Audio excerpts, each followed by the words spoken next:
Hoje a Laura tá no meu colo pra esse vídeo. Alguém está carente? Alguém tirou o dia pra ficar carente? É. Tá. Bom dia, pessoal. Meu nome é Nathalie. E se você está vendo esse vídeo no dia que ele foi postado, hoje é meu aniversário e eu acho que você devia me dar parabéns nos comentários. Bem-vindos a mais um vídeo de mistério. Como é meu aniversário, vai ter outro vídeo depois desse, um pouquinho mais tarde. Mas eu também não queria falar sobre um assunto muito pesado, pelo menos não pra mim. Mesmo assim, eu já queria avisar, hoje é um vídeo sobre mistério, e esse mistério envolve adoção, envolve abandono de crianças, esse tipo de coisa. Então se você tem gatilho com esse tipo de coisa, eu já tô avisando agora. Caso Paul Fronczak. No dia 26 de abril de 1964, Chester e Dora Fronczak foram ao hospital Michael Reese, em Chicago, nos Estados Unidos, e a Dora deu à luz a um menino. Eles deram o nome desse menino de Paul Joseph Fronczak. O Paul foi o primeiro filho deles. Ele era saudável e passava boa parte do tempo com a Dora, ali no primeiro dia de vida no hospital. Eles não precisaram manter ele longe dela por muito tempo, ele era perfeitamente saudável, já estava amamentando de maneira perfeita, estava tudo acontecendo como planejado. Quando ele caía no sono, as enfermeiras levavam ele para a maternidade, mas quando ele acordava, traziam ele de volta, tudo perfeito. Eles passaram a noite no hospital e na manhã seguinte, enquanto a Dora estava amamentando o Paul, uma enfermeira apareceu e disse que ele precisava fazer mais alguns exames. Ela compreendeu, né, um dia de vida, e então fazia sentido que talvez eles quisessem fazer outros exames agora que ele estivesse mais forte. Então a enfermeira pegou ele e disse que logo traria de volta. Ela deu, beleza. E esperou que eles voltassem. Eles nunca voltaram. E é aí que a nossa história começa. Foram descobertos depois que aquela mulher não era uma enfermeira de verdade, e ela literalmente sequestrou o Paul, tirou o Paul das mãos da Dora e foi embora. Sequestrou o menino. A polícia foi chamada, é claro. A Dora descreveu a mulher como tendo mais ou menos 30 anos de idade, altura mediana, cabelos castanhos, olhos castanhos bem juntos. Ela disse que tinha olhos castanhos bem juntos. Ela não disse se era branca ou se era negra, mas considerando a época, a gente pode acreditar que ela não era uma mulher negra, porque se fosse uma mulher negra, teria sido, tipo, uma das primeiras características que a Dora teria indicado, né? Eram os anos 60. Sem saber como iniciar as investigações, 200 policiais saíram nas ruas, batendo de porta em porta, perguntando: chegou um bebê novo aí, hoje? Vocês estão com um neném novo? Posso olhar o neném rapidão? Rapidinho aqui. Eles tinham uma foto do Paul, que foi a primeira foto que foi tirada quando ele nasceu. E era tudo que eles tinham como referência. Eles entraram em 600 casas, entrevistaram mais de 1000 pessoas. Porém, o Paul não foi encontrado. No dia seguinte, ele estava na primeira página do jornal. Um bebê foi roubado. E todo mundo queria saber, né, onde estava essa criança. Isso é uma coisa que raramente acontecia na época. Ainda mais diretamente no hospital, diretamente do colo da mãe. Nunca tinha acontecido. Durante toda a próxima semana, a Dora e o Chester ficaram no hospital, simplesmente achando que essa enfermeira voltaria, sabe? Ou então que eles olhariam algum bebê e pensariam: eu acho que esse é o Paul. Eu acho que só tiraram a etiqueta dele, eu acho que esse é o Paul, sabe? Eles esperavam que de alguma maneira alguma coisa milagrosa acontecesse e eles percebessem que o filho deles voltou. Mas ele não voltou, eles foram embora. E ficou assim, ficou nisso, o caso simplesmente foi apagando, essa curiosidade foi sumindo. Não tinham mais notícias sobre esse menino, né? Até que em julho de 1965... um menino foi encontrado em Nova Jersey, Estados Unidos, perdido do lado de fora de uma loja. Ele era novo, tinha uns 2, 3 aninhos, e foi colocado no sistema de adoção e passou a morar com uma família que estava pensando em adotar ele e deu o nome dele de Scott. Depois de alguns meses, eles estavam, tipo, quase com total certeza de que eles adotariam esse menino, que eles chamaram de Scott. Mas um detetive local viu essa criança e lembrou desse caso do Paul. Pensou, será que não é o Paul? Sumiu faz 2 anos, 2 anos e meio. Era um menino, essas eram todas as características que eles tinham mesmo, um menino branco. Então, sabe? Não tinha muito onde ir, né? Então ele resolveu ligar pros investigadores que estavam envolvidos na morte desse menino. E, na verdade, até o FBI se envolveu com o desaparecimento. Eu falei morte, né? Com o desaparecimento do Paul. Então, ele tinha, sabe? Ele podia não ter características físicas, porque era um bebê. Não tinha muito que, né? Eles não tinham formação de DNA nem nada disso, porque na época essas coisas ainda não existiam. Eles compararam, olha só o que eles usaram pra comparar os meninos. Eles usaram a foto que foi tirada do Paul quando ele tinha horas de vida, quando ele tinha acabado de nascer, e compararam as orelhas na foto. E o formato interessante das orelhas do bebê era similar ao formato das orelhas do Scott, esse menino que tinha sido encontrado, e por isso eles achavam que era o Paul. Simples assim. Então, eles enviaram uma carta ao casal Fronczak, né, a Dora e o Chester, e 3 meses depois eles se encontraram com esse menino. Agora, a gente tem que pensar que os dois estavam cheios de esperança. Eles queriam o filho deles de volta. Eu não sei se foi nesse meio tempo ou se foi depois desse fato. Eles tiveram outro filho. Então não dá pra dizer se foi pela alegria de ter encontrado ou ter achado que encontraram o Paul novamente que eles resolveram ter mais um filho, ou se por causa do desaparecimento do Paul eles resolveram ter outro filho. Mas eles tiveram outro filho. Mais ou menos nessa época. Eles sentiam falta, é claro. Você perde uma criança assim do nada, é claro que você vai sentir falta. Então eles estavam muito ansiosos para que fosse o Paul.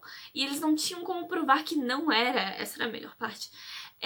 Olhar pro menino e pensar, pode ser o meu filho, e não ter DNA, nem nada disso, para comprovar. E pronto, sabe? E foi isso, foi essa decisão. Eles decidiram que sim e levaram o menino de volta pra casa. Então esse menino que ninguém sabia o nome, e aí começaram a chamar de Scott, agora ele era Paul Joseph Fronczak e estava de volta com a família. O Paul cresceu, como qualquer criança normal. Ele nunca nem soube da história. Durante muito tempo, eles resolveram não contar pra ele e agir como se ele sempre estivesse em casa. Mas é claro, né? A criança cresce e começa a ficar curiosa.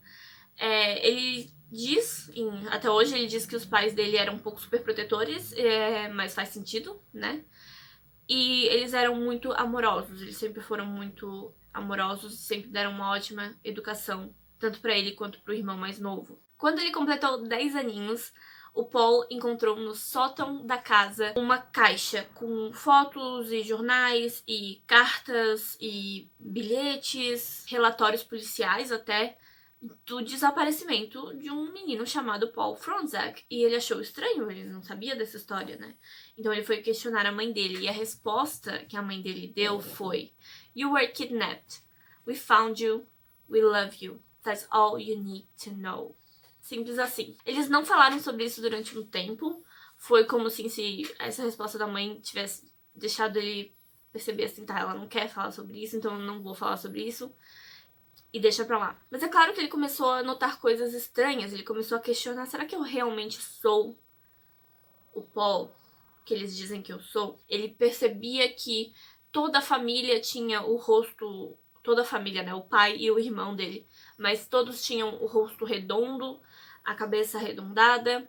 Eu não sei se eu vou encontrar uma foto que eu vi, onde você vê perfeitamente a diferença. Onde o pai dele tem a cabeça bem arredondada e tá calvo, já tá calvo. O irmão dele, ao lado do pai, também tem o rosto bem arredondado e o cabelo liso, um liso escorrido mesmo, loiro. E tem o Paul do lado, e ele tem o cabelo mais ondulado, assim, quase como o meu, castanho escuro, e ele tem a mandíbula bem pronunciada. É o tipo de foto que, se você olhasse, você pensaria, esse cara não se encaixa com os outros dois. Então, ele foi vendo esse tipo de característica e pensando, talvez eu não seja o Paul, sabe? Mas é claro que ele não queria ofender os pais, ele não queria que os pais achassem que ele não os amava. É claro que ele amava essas pessoas que cuidaram e trataram ele como filho desde o início. Não é como se ele não fosse filho dos dois. Mas ele tinha essa dúvida, ele tinha essa coisa na mente dele. Depois de terminar o ensino médio, o Paul se tornou baixista em uma banda, se mudou para Las Vegas, se casou, e teve uma filha. E foi ter essa filha que fez ele pensar ainda mais nessa dúvida. Ele passou anos sem questionar mais isso, mas quando ele teve essa filha, ele pensou nas características que a filha tinha puxado dele. E da esposa, claro. Mas ele foi pensando assim, sabe? Quais partes de mim vieram dos meus pais? Quais partes de mim são características que eu tenho em comum com os meus pais? Pensar realmente se existia a possibilidade dele não ser filho da família Fronczak. Em 2012, aos 47 anos, o Paul encontrou um exame de DNA caseiro em uma farmácia. Não quer dizer que assim você examina o DNA, o seu próprio DNA em casa, mas era o tipo de coisa em que você cospe num negocinho, fecha e envia pro laboratório daquela empresa. E aí, tipo, em questão de 2 semanas eles mandam de volta. Ele comprou na hora o teste de DNA, mas ele não tinha coragem de falar pros pais que queria fazer o teste de DNA, ele segurou por um tempo. E aí um dia os pais dele o visitaram e ele percebeu que era uma chance, né? E ele esperou até o último momento. Quando ele tava levando os dois até o aeroporto, ele decidiu se virar ali no carro mesmo e perguntar: vamos fazer um teste de DNA? Os pais dele concordaram, fizeram ali na hora, cuspiram um negocinho e disseram que, tipo, não importa, sabe? Eles se amam, não importa o que, sabe? É o filho deles porque é o filho deles, porque eles criaram como filho. Se o DNA bate ou não quer dizer que eles não sejam uma família. Então eles fizeram o teste. Quando os pais deles chegaram em casa, onde eles moravam, que agora eu não lembro onde é, quando eles chegaram em casa, eles decidiram que não queriam mais. Eles ligaram pro Paul e disseram que não queriam fazer, que não queriam saber. E que confiavam nele, que ele não enviaria, que ele não faria isso sem o consentimento deles, que eles mudaram de ideia. O Paul entendeu, mas ele tava tão curioso, ele tava tão assim, eu preciso saber, que ele resolveu enviar. 2 semanas depois, o resultado chega. E ele não era Paul Fronczak, como ele imaginava. Mesmo assim, ele pensou em não contar pros pais, mas é claro que ele acabou ficando com a consciência um pouco pesada e contou pros pais, que ficaram bem bravos. Eles ficaram bem bravos com ele e ficaram irritados mesmo. Ficaram bravos. Bom, eles ficaram quase um ano sem se falar, mas mesmo assim o Paul continuou com a ideia de... Ele não continuou com a ideia, ele criou a ideia na mente dele de que agora ele tinha que encontrar o verdadeiro Paul. E ele está até hoje nessa luta. Ele foi pra mídia, ele chamou o público, ele criou todo tipo de conteúdo que ele conseguia na época com o que ele tinha. Ele conversou com genealogistas, ele foi a programas de TV e ele conseguiu que o caso do bebê desaparecido, Paul Fronczak, fosse reaberto e revisitado do zero. Eu não sei mais o que eles fizeram realmente com o caso do crime. Tem algumas teorias, a gente vai falar sobre elas, mas quanto a mais pistas ou qualquer coisa assim, eles não têm muita coisa. Ele também começou a procurar, então, pelos próprios pais. E vamos falar, então, do DNA dele. Ele foi determinado como judeu e do oeste europeu. E com uma pesquisa extensa, ele conseguiu recriar grande parte da sua árvore genealógica, conseguindo, assim, encontrar vários primos ou parentes distantes que provavelmente tinham o mesmo DNA que ele. Essa é a parte boa dessas empresas que coletam DNA e que armazenam DNA, é que com o tempo você vai percebendo sua árvore genealógica, você vai poder se conectar com pessoas em vários lugares do mundo, descobrindo que você tem um DNA parecido com o delas. E que vocês podem ter vindo da mesma família, pessoas no mundo todo. E eu queria muito que esse tipo de tecnologia chegasse logo ao Brasil pra gente poder fazer, pra gente poder participar. Esse tipo de tecnologia também é muito útil em casos de desaparecimento, em casos de desaparecimento e também em casos de assassinato, porque o DNA de um suspeito pode ser utilizado para encontrar alguém da família desse suspeito, e aí a pessoa dessa família pode ajudar a incriminar o suspeito. E também em casos de desaparecimento, onde você pode basear também o DNA dessa pessoa para encontrar familiares dessa pessoa, ou usar o DNA dos familiares para encontrar essa pessoa desaparecida. Que como, por exemplo, no caso do Paul, pode ser qualquer pessoa do mundo. Não tem nome. Não se chama mais Paul. Então pode ser qualquer pessoa no mundo. Então usar o DNA dos pais do Paul, o que eu acho que eles não gostaram, não quiseram fazer, mas é algo que é uma opção, pra procurar por mais pessoas com um DNA similar e talvez encontrar um filho perdido. Olha só. Então, essa tecnologia é ótima, eu espero que chegue logo ao Brasil. Em 2015, então, uma genealogista ligou pro nosso Paul Fronzak e perguntou se ele gosta do nome Jack. Ela havia encontrado a verdadeira identidade dele. Paul era, na verdade, Jack Rosenthal, e ele tinha uma irmã gêmea chamada Jill, que desapareceu quando bebê e nunca foi encontrada, assim como ele. Ele também foi considerado um bebê desaparecido, mas ele foi encontrado, né? E a Jill nunca foi encontrada. Eles também estão tentando usar pelo DNA, talvez ela ainda esteja viva, mas acredita-se que não, porque essa genealogista também encontrou o histórico da família dele, da família do Jack Rosenthal, e era uma família muito abusiva. Eles usavam drogas, eles não cuidavam das crianças, e acredita-se até eles têm uma pequena teoria de que talvez eles tenham abandonado as crianças de propósito, porque eles não queriam mais cuidar. Isso fez ele fala em algumas entrevistas que isso fez ele acreditar mais ainda que foi destino ele ter entrado na família Fronzak. Foi mais destino ainda, foi tipo uma luz no fim do túnel, porque ele não sabe se ele estaria vivo se ele tivesse continuado com a família Rosenthal, pelo histórico deles.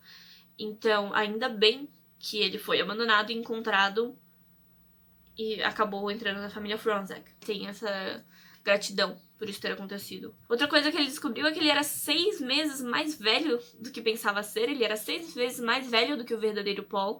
E tudo na vida dele simplesmente mudou. Ele tinha um DNA diferente, ele tinha um histórico médico diferente. Ele não decidiu mudar o seu nome pra Jack, porque ele ainda se via como Paul. Todo mundo chamava de Paul. A filha dele, ele deu o sobrenome de Paul. Tecnicamente, ele foi adotado pela família Fronzak. Sobrenome Fronzak, eu falei sobre o nome do Paul. Enfim, ele resolveu não mudar o nome pra Jack Rosenthal de jeito nenhum, mas eventualmente, se o verdadeiro Paul aparecer, quando o verdadeiro Paul aparecer, ele vai dar o nome do verdadeiro Paul de volta pra ele, né? Porque é dele, ele que nasceu nessa família de verdade. E vai começar a chamar, talvez, Paul, Jack Paul, Rosenthal, Fronzak. Sei lá, ele pode então voltar a ser só Jack Rosenthal. Mas foi essa a decisão que ele tomou, que ele não vai mudar de nome nem nada disso, ele ainda é um Fronzak. Então, vamos às teorias. Nenhuma teoria sobre quem é o verdadeiro Paul ou o que aconteceu com o verdadeiro Paul foi confirmada até hoje. O que o Paul poderia ser hoje em dia, né? Eles viram, tipo, fotos do bebê, fotos do irmão e fotos do pai. E realmente, seria uma pessoa com um rosto bem oval. O nariz, eu acho que é bem batata, assim, redondo. Eles têm um rosto bem europeu, assim, católico. E provavelmente cresceria e ficaria calvo, como o pai. Fizeram esse retrato falado e algumas pessoas apareceram, mas não foi comprovado ainda que nenhum deles possa realmente ser Paul Fronzak. Uma coisa que eu achei muito interessante foi uma mulher que eles acharam que seria a pessoa que raptou. Não que, tipo, vão encontrar o Paul por causa dela, mas ela pode ter sido a pessoa que raptou. Uma mulher chamada Linda Taylor. Esse não era o nome verdadeiro dela, ela era considerada por ser uma vigarista e uma falsificadora de várias coisas. Ela cometia muita fraude e ela raptava crianças para conseguir benefícios do governo. Outro motivo para as pessoas acharem que ela o levou foi porque no dia que o Paul foi sequestrado, a família dela tem relatos de que ela simplesmente apareceu em casa com um bebê. E todo mundo ficou tipo, oi? O que aconteceu? E ela falou, dei a luz a esse bebê. Não sabia que estava grávida, saiu de mim essa criança, agora ele é nosso. Mas é tipo assim, na época já era comum as mulheres não irem ao médico e não saberem, às vezes, quando estavam grávidas. Hoje em dia já acontece, imagina naquela época. Então, podia acontecer. Outra coisa que leva as pessoas a acharem que talvez tenha sido ela foi que ela tinha uma roupa de enfermeira que ela usava muitas vezes para entrar em hospitais e conseguir drogas de graça. Ela podia usar essa roupa de enfermeira pra raptar, então, o Paul. Mas, como eu disse, a descrição da dona... É dona o nome dela, né? Foi que era uma mulher de cabelo castanho, provavelmente branca, ela não disse branca, mas a Linda Taylor era negra. E pela época, se fosse uma mulher negra, ela teria com certeza indicado é uma mulher negra. Então é isso, eu vou colocar aqui, eu acho que eu consegui um retrato falado de como o Paul seria hoje em dia. Ele pode estar em qualquer lugar do mundo, então se você conhece um cara brasileiro que diz que foi adotado, que veio dos Estados Unidos, ou uma coisa assim, sei lá, entendeu? Ele já deve estar com mais de 50 anos. Fique aí com uma foto dele. E é isso, pessoal. Tá aí o mistério até hoje.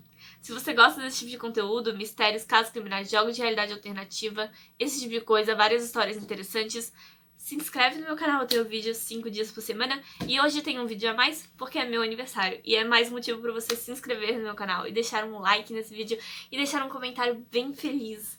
O vídeo depois desse vai ser um mukbang que uma pessoa pediu pra eu fazer. Na verdade, a pessoa me deu a comida pra eu fazer. Então...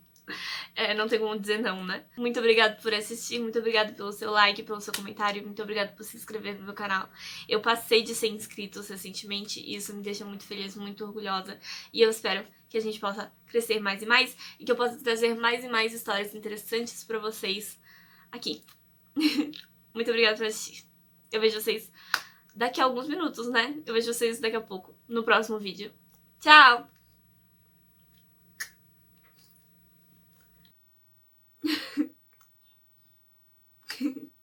Recebi uma mensagem.